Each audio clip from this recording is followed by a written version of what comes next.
It was a special holiday on the island of Sodor. Bertie the bus was working harder than ever before. All the engines were busy too.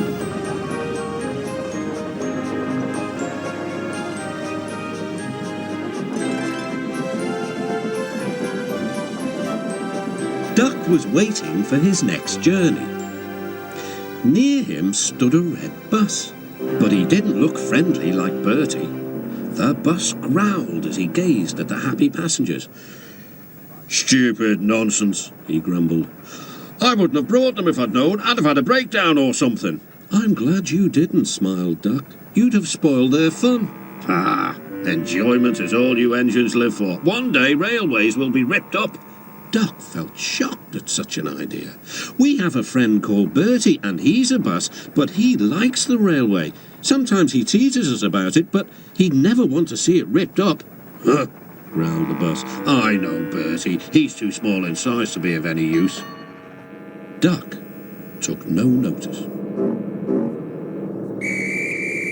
"That bus is silly," he thought as he steamed away.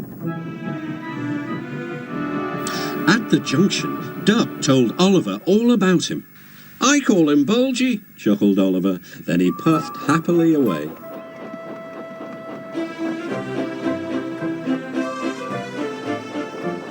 But that afternoon, when the two engines met again, Oliver was no longer laughing. "Bulgy's friend has come," he said. "He's rude too. He's taking Bulgy's passengers home so as to leave Bulgy free to steal ours." "But he can't," objected Duck. "Bulgy says he can get them to the big station before us." "Rubbish," replied Duck. "It's much further by road." "Yes," continued Oliver, "but Bulgy says he knows a shortcut."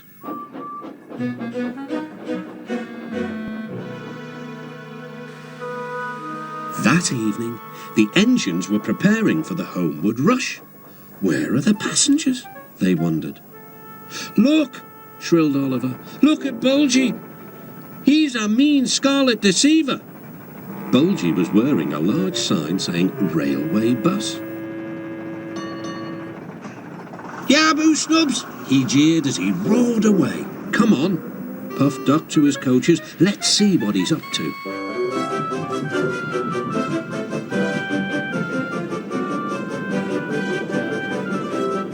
Duck wanted to pay Bulgy out, but he wasn't sure how.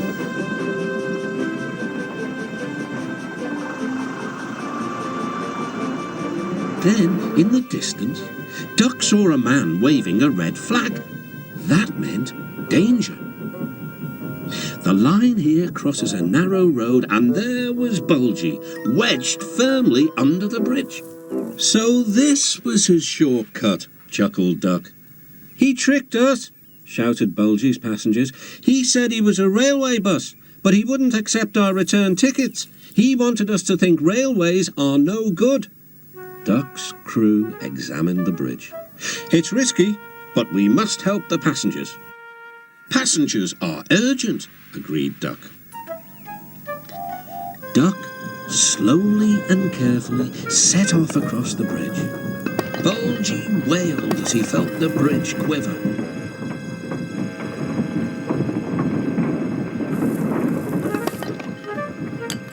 "Stop!" he shouted. "It might fall on me." "That would serve you right for telling lies," said Duck. But the bridge didn't collapse. Duck made good time, and all the passengers caught their trains.